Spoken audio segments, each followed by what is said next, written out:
կռահում եք, որ ես կարամ հիմա մի հատ անուն ազգանուն տամ եւ դուք խառնվեք իրար։ Հիմա կարաք չմտածեք այդ անուն ազգանունի մասին։ Հիմա կարաք լի մտածեք այն անուն ազգանունը, որը չեք ուզում լսեք։ Չեք կարա չմտածեք։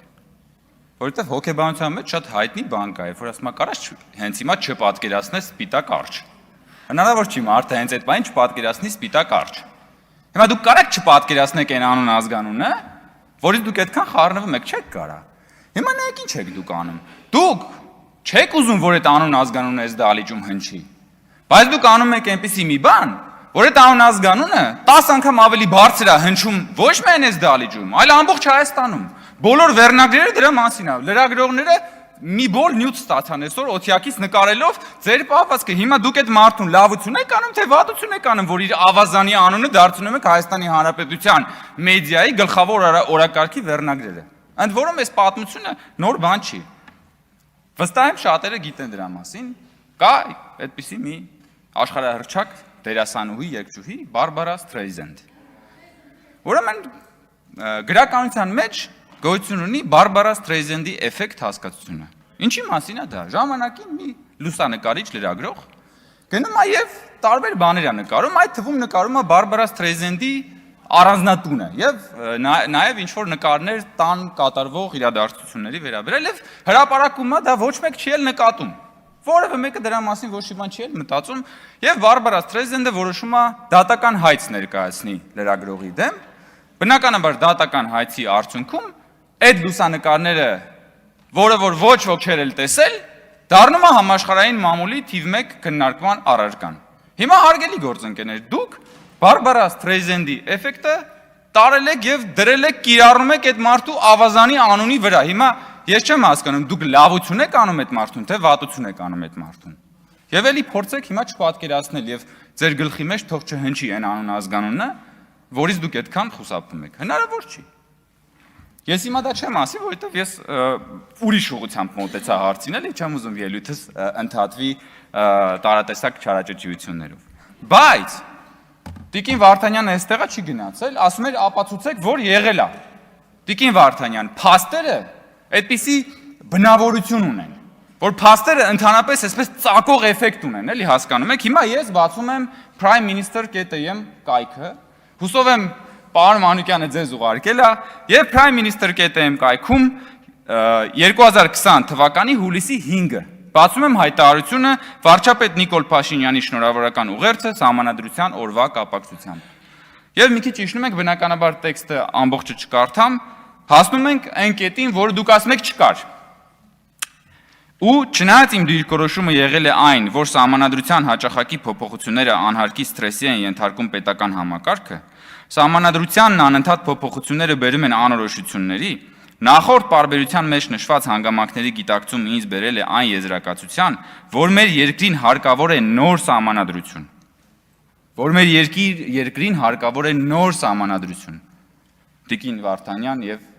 հարգելի գործընկերներ, որը քաղաքացիների կամքի վրա հենված, քաղաքացիների կամքից բխող պետական կարգ կհաստատի Հայաստանում։ Նոր սահմանադրություն, որը քաղաքացիների կամքի վրա հենված կլինի, ոչ թե Ալիևի կամքի վրա, ինչպես որ դուք փորձում եք ներկայացնել ժողովուրդ։ Երբ որ դուք Ալիևի մասին եւ տարատեսակ մանտրաներով փորձում եք Հայաստանի Հանրապետության քաղաքական օրակարգը տանել լրիվ ուրիշ տեղ, հետո հայտնվում են այսպիսի փաստեր, Տիկին Վարդանյան, որոնց դեմ դուք հայտնվում եք անհարմար իրավիճակում։ Ընդ որում Ալիևի վերաբերյալ անընդհատ այս մանտրան, որ դուք կրկնում եք, ես անկախ ինձանից հիշում եմ դեռևս ոչ վաղ անցյալում իմ եւ պարոն Վարդևանյանի մեկ այլ բան, երկխոսություն էս դալիճում, պարզապես պարոն Վարդևանյանն այնտեղ այն ժամանակ Հայաստան դաշինքում էր, եւ պարոն Վարդևանյանը, եթե ճիշտ եմ հիշում, մի այսպեսի արտահայտություն արեց, էլի Ալիևի թեման էիք բերել, ասում էր Ալիևը Քոչարյանին իր երազներում է տեսնում վախենալով, բան։ Ես էլ եք ասի, պարոն Վարդևանյան, իսկ ով է Ալիևի երազները ձեզ պատմել։ Ու պարոն Վարդևանյանը միջև մը չի ասել դա։ Միջև մը չի ասել Ալիևի երազները ձեզով է պատմում, ոնց եք երազներ պատմում իրար, ինչ հանգամանքներում, ինչեր եք պատմում, կարող է պարզվի այդ 300,000 ադրբեջանցիների բաներ, թեզերն էլ են ձեզ ինչ որ մեկը պատմել երազներում իրականության մեջ եւ այլն եւ այլն։ Բայց փաստորեն չեք փոխվում, որովհետեւ ձեր բանը քաղաքական նարատիվը ուղղակի բանի մեջ է հայտնվել, ժողովուրդ տուպիկի մեջ է հայտնվել, նոր ասելիք չունեք։ Բայց ես ուզում եմ վերադառնալ պարոն Կարապետյանի, Նարեկ Կարապետյանի օրերս այստեղ ունեցած ելույթում նա խոսում էր Հայաստանի Հանրապետության, սուվերեն Հայաստանի Հանրապետության, նաև խոսում էր պատմական Հայաստանի մասին, խոսում էր պատմական հիշողության մասին։ Պարոն Կարապետյան, տեսեք, մեր գլխավոր գաղափարական տարբերություններից մեկը հետևյալն է։ Մենք ինչ ենք ասում։ Մենք ասում ենք, որ հայրենիքը պետությունն է։ Մենք ասում ենք, որ մենք ունենք մի հայրենիք, եւ այդ հայրենիքը պետությունն է, Հայաստանի Հանրապետությունն է։ Եւ դրանից բխեցնում ենք իրական Հայաստանի գաղափարախոսությունը, որը պիտի ունենա սահմանազատված սահման, որը իրական է, 29743 քառակուսի կիլոմետր է եւ որի քարտեզը փակցված է այնտեղ։ Սա մեր գաղափարախոսության առանցքն է։ Հիմա եկեք նայենք ձեր գաղափարախոսության առանցքը որն է։ Տեսեք, դուք ձեր բոլորդ ձեր կրծքանշանին պատկերել եք Արարատ լեռը, ճիշտ է։ Ու գրել եք ուժեղ Հայաստան, կամ հիմա այստեղ գրված է կամ գրված չի։ Նայեք, դուք ձեր կրծքանշանին, կրծքին դրել եք Արարատ լեռը, որը Հայաստանի Հանրապետության տարածքում չի։ Բայց դուք մերժում եք այս քարտեզը, որը Հայաստանի Հանրապետությունն է, հասկանում եք։ Պրոբլեմը էս է, որ դուք մի բան, ինչը որ Հայաստանում չէ, ձեր կրծքին մոտ է, բայց այն Հայաստանը, որը իրականում է, ձեր սրտի մեջ չի։ Պրոբլեմը այն է, որ ձեր սրտի մեջ ուրիշ Հայաստան է։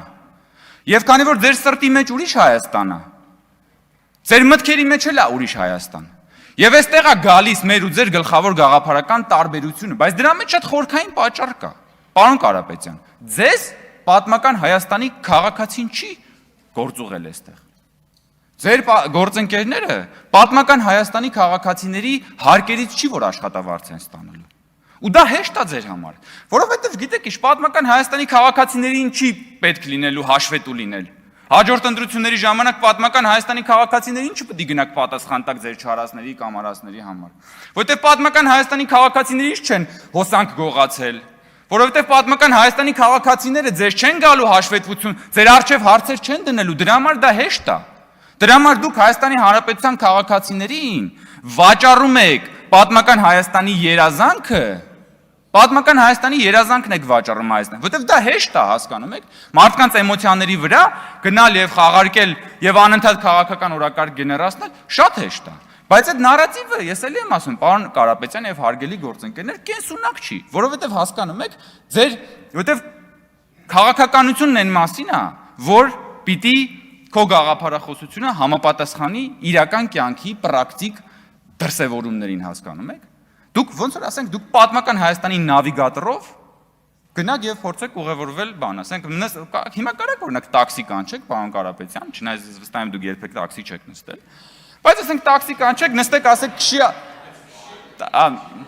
դե այդ պարզա դե քաղաքական տեխնոլոգիաների բանով, ես նկատի ունեմ իրական։ Լավ, ասենք, խնդրում եմ մի հատ այսօր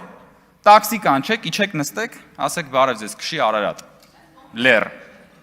քշի բան, Էրզրում, քշի, մի րոպե, քշի Էրզրում, չէ, բայց որ հետախուզման տակ չլինեի, կարող է տաքսիստը քշեր Էրզրում, կարար, տաքսիստը, ասենք դու մտնում ես, Yandex-ը կամ ինչ-որ մեկ այլ գալիս է, Նարեկ Կարապետյանը նստում է, բանը, տաքսիստն ասում է, ուր են գնում, ասում է Էրզրում, դու պատկերացնում ես, ես հասկանում եք, ես կարող եմ տաքսի կանչել, նստել այդ տաքսին եւ այս տարածքում ներառված ցանկացած կետ ասել գնա։ Դուք չեք կարա դա ասեք, որովհետեւ ձեր սոֆթը, պարոն Կարապետյան, պրոբլեմն այն է, որ ձեր սոֆթը ուրիշ սոֆթ է։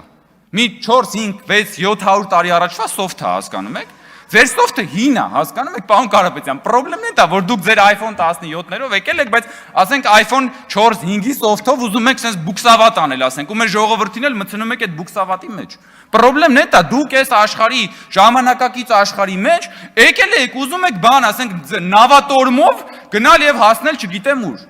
Ես դրա համար բանը գործընկերներին չեմ ուզում հիշեցնեմ քաղաքական հայդուկության եւ մնացած բոլոր բաները, պատմությունները մենք այստեղ շատ հետաքրքիր զրույցներ ենք այդ մասին ունեցել։ Բայց դա էլ է քաղաքական հայդուկությանը մի դրսևորում է, որովհետեւ չի կարելի գալ եւ հասնել լուսավորյալ 21-րդ դար, լուսավորյալ 21-րդ դար, ընդ որում ասցի լուսավորյալ հիշեցի փաստորեն լուսավորիչի մասով պարոն Կարապետյան, դուք ասում եք որ դե լուսավորիչն էլ է զավակ ունեցել։ Փաստորեն դուք հաստատեցիք զավակ ունենալու փաստը այն մարդու ում անունը չեք ուզում որ ես տան, բայց դուք անպայման հենց հիմա այդ անունը ձեր մտքում կրկնվում է եւ կրկնվելու է։ Այս պահին այսքանը։ Դե գնացեք, եթե Yandex-ը տանում է, հələ մենակ կանչեք, նստեք ու գնացեք։ Այ հեսա ժողովուրդ ջան, այդ սրա մասին եմ խոսում, որ դուք դեգերում եք անորոշության բաների մեջ, թմբիրի մեջ, շնորհակալություն։